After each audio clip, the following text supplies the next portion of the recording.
चांद की चांद भरी रोशनी में विवान और अंशिका एक दूसरे से प्यार भरे मजाक कर रहे हैं। तभी अचानक अंशिका बेहोश होकर नीचे गिर गई। अब विवान काफी ज्यादा डर गया है। वो अंशिका से कह रहा है कि अंशिका अपनी आंखें खोलो। अब वो अंशिका को एक डॉक्टर के पास लेके जाता है। अब अंशिका को होश आ चुकी है। डॉक्टर उसको कहते हैं कि तुम्हारा हार्ट धीरे धीरे काम करना बंद कर रहा है और ये किसी भी वक्त रुक सकता है, इसलिए हमें तुम्हारा ऑपरेशन फौरन करना होगा। अब ये सुन के वो दोनों काफी ज्यादा परेशान हो जाते हैं। घर जाके विवान अपने दोस्तों को कॉल करता है और अपने सब दोस्तों से अंशिका के ऑपरेशन के लिए उधार पैसे मांगता है, लेकिन कोई भी उनकी मदद नहीं करता। सब सिर्फ और सिर्फ बहाने बनाते हैं। अगले दिन विवान अपना घर बेच देता है। वो अपने घर को बेच के काफी ज्यादा दुखी है। अब वो पैसे लेने के बाद अंशिका को हॉस्पिटल ले जाता है ताकि वो उसका ऑपरेशन करवा सके। डॉक्टर्स उसे ऑपरेशन थिएटर में लेके जा रहे हैं। अब अंशिका का ऑपरेशन चालू हो चुका है। अब विवान परेशानी में बाहर इंतजार करने लगता है। कुछ देर के बाद डॉक्टर्स आके उसको कहते हैं कि अब वो खतरे से बाहर है और मैं कल ही इसे हॉस्पिटल से डिस्चार्ज कर दूंगा। ये सुन के विवान डॉक्टर को गले लगा लेता है।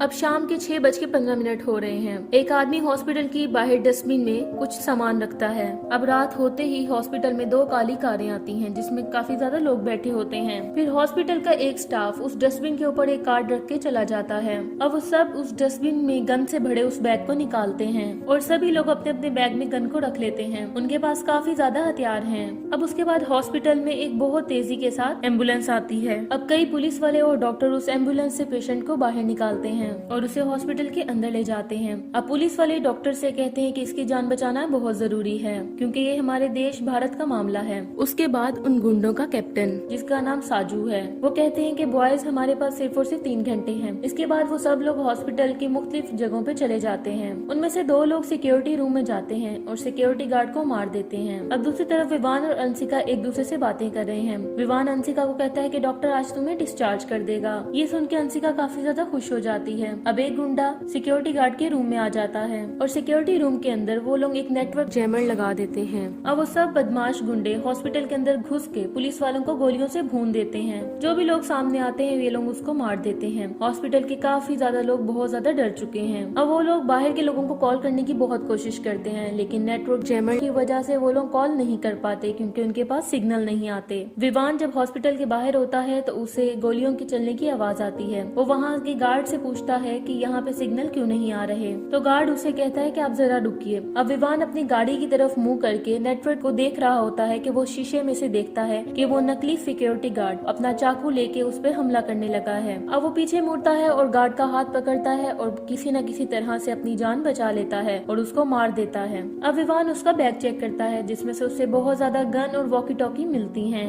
दूसरी तरफ साजू हॉस्पिटल के सब लोगों को एक जगह पे इकट्ठा करता है और उन्हें कहता है कि हमारे पास बुलेट काफी ज्यादा कम है, इसलिए आप लोगों को ऐसी हरकत ना करें कि हमें आप लोगों को मारना पड़े। उसके बाद वो सबके सेलफोन को एक काले बैग में रख लेते हैं, लेकिन अंशिका अपना सेलफोन अपने आस्तीन में छुपा लेती है। हॉस्पिटल के बाहर काफी ज्यादा लोग चिल्ला रहे हैं और पुलिस वालों से कह रहे हैं कि हमारी फैमिली अंदर है, हमारी मदद करो। मीडिया वाले भी आ चुके हैं लेकिन किसी को नहीं मालूम कि अंदर क्या हो रहा है। बाहर काफी ज्यादा पुलिस आ चुकी है। एसीपी ज़ियानती अपनी पुलिस टीम को बताती है। जो आदमी अंदर है उसका नाम अजय बाल सिंह है। अचानक तबीयत खराब होने की वजह से उन्हें आर्थर रोड जेल से यहाँ लाया गया है। वो बताते हैं कि आरजे सिंह बहुत बड़े वेपन डीलर और मैन्युफैक्चरर हैं। उन्हें 4 महीने पहले दुबई से अरेस्ट किया गया था और उन्हीं को छुड़ाने के लिए ये लोग यहाँ आए हैं। अब वो कमांडो को बुलाने का ऑर्डर देती है और नेटवर्क जैमर को ब्रेक करने की कोशिश भी करती है। तभी विवान को एक जिंदा स्टाफ मिलता है जिसका नाम रियाज अहमद है। अब रियाज विवान को एक ऐसे कमरे में ले जाता है जहाँ का रास्ता सिर्फ रियाज को मालूम होता है और उसे हॉस्पिटल की सारी लोकेशन समझाता है। अब बाहर एक लड़की बॉम्ब से लिपटी हुई जैकेट में खड़ी है और माइक में चिल्ला रही है, एसीपी साहब, एसीपी साहब। ये सुन के एसीपी ज़ियानती बाहर आती है। जब एसीपी साहब बाहर आके देखती हैं तो देखती हैं कि वो लड़की कोई और नहीं बल्कि उनकी अपनी बेटी है। अब वो दोनों एक दूसरे को देख के बहुत ज्यादा रोने लगती हैं। वो साजू को कॉल करती हैं और साजू उनको कहता है कि अब मेरे रास्ते में मत आना। सारे दरवाजों के साथ साथ तुम्हारी बेटी के ऊपर भी बॉम्ब लगाए हैं, इसलिए अगर कोई चालाकी दिखाने की कोशिश की तो तुम्हारी बेटी की भी जान जाएगी। फिर वो एसीपी से एक बस और एक शॉपर लाने का कहता है। एसीपी मान जाती हैं। अब विवान एक छोटे से बच्चे जबीन के साथ टेबल के पीछे छुपे होते हैं। तभी एक टेररिस्ट उन पे हमला कर देता है। अब वो लोग सिटी स्कैन रूम में भाग के चले जाते हैं और वहाँ पे छुप जाते हैं। जैसे ही वहाँ पे टेररिस्ट आता है तो विवान उस बच्चे जबीन से उस सिटी स्कैन मशीन का स्विच ऑन करने का कहते हैं। ऐसा करते उस बदमाश की गन सिटी स्कैन मशीन से जाके चिपक जाती है। अब विवान उसको बहुत ज्यादा मारता है। अब साजू के पास उसके आदमियों का कॉल आता है और वो कहता है कि बॉस मैक्स मर गया और उड़ी भी। अब उनको मालूम पड़ गया है कि कोई अंदर है और हमारे लोगों को मार रहा है। अब साजू उनको ऑर्डर देता है कि उनको देखते ही उनकी आंखें बाहर निकाल दो। उसके बाद वो डॉक्टर से कहता है कि मुझे अजय सिंह से मिलना है, लेकिन डॉक्टर्स कहते हैं कि उन्हें 1 घंटे तक होश नहीं आएगी। अब साजू को विवान का नाम पता चल जाता है। तभी वो वॉकी टॉकी में कहता है कि विवान, तुमने मेरे 2 आदमियों को मारा है, इसलिए तुम्हारे यहाँ पे जो भी रिलेटिव्स होंगे मैं उन्हें तरपा तरपा के मार दूंगा। अब टेररिस्ट सारे पेशेंट्स की इन्फॉर्मेशन चेक करते हैं। अब विवान को थोड़ी सी सिग्नल मिलती है और वो एसीपी को सारी बात बता देता है, लेकिन साथ ही सिग्नल दोबारा चले जाते हैं। अब विवान कहता है कि मैं पुलिस के सहारे नहीं रह सकता, मुझे अंशिका और अंदर के सब लोगों को बचाना है। अब बाहर निकलते ही 2 लोग विवान को घेर लेते हैं और उसके हाथ ऊपर कर देते हैं, लेकिन विवान भाग के एक रूम में चला जाता है। अब 3 टेररिस्ट उसके पीछे आते हैं और उन तीनों से उसकी लड़ाई होती है। अब विवान उन तीनों से काफी बहादुरी से लड़ता है और उन्हें मौत के घाट उतार देता है। तभी चौथा बदमाश वहाँ पे आता है और शूट करता है। विवान तो किसी तरह से वहाँ से भाग जाता है, लेकिन वो चारों बदमाश अल्कोहल के साथ वहीं पे जल जाते हैं। अब विवान देखता है कि पास वाले कमरे में आग लगी है और वहाँ पे एक छोटा बच्चा रो रहा है। वो उसे बचाता है। अब वहाँ जहाँ सारे मरीज बैठे हुए होते हैं, वहाँ का बदमाश जो कि सारे लोगों को देखता रहता है, उसके पीछे से कोई स्ट्रेचर चलाते हुए आगे आता है। वो जैसे उसे देखने के लिए आगे बढ़ता है तो विवान उसे भी मार देता है और वहाँ से चला जाता है। अब साजू ऊपर जाके सब मरीजों से पूछता है कि जल्दी बताओ विवान के साथ उसका कौन सा पेशेंट है।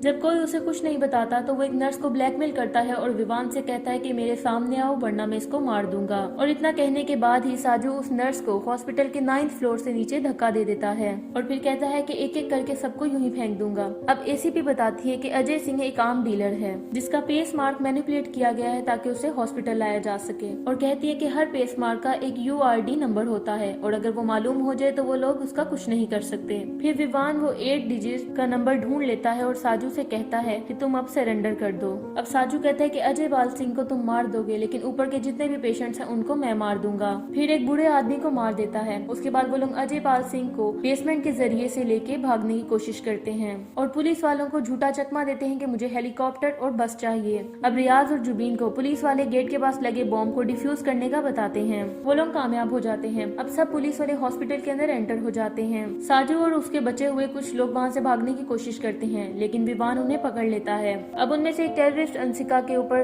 गन रख के कहता है कि अब तुम बच के कहाँ जाओगी, लेकिन उन्हें नहीं पता था कि अंशिका भी एक अच्छी फाइटर है। अंशिका उससे गन छीन के उसको मार देती है। दूसरी तरफ विवान भी साजू को मार देता है। अब बचा एजी पाल सिंह, उसे एसीपी गोलियों से मार देती है। उसके बाद सब अपने परिवार के पास वापस चले जाते हैं। इसी के साथ ये मूवी एंड हो जाती है। Thank you so much for watching.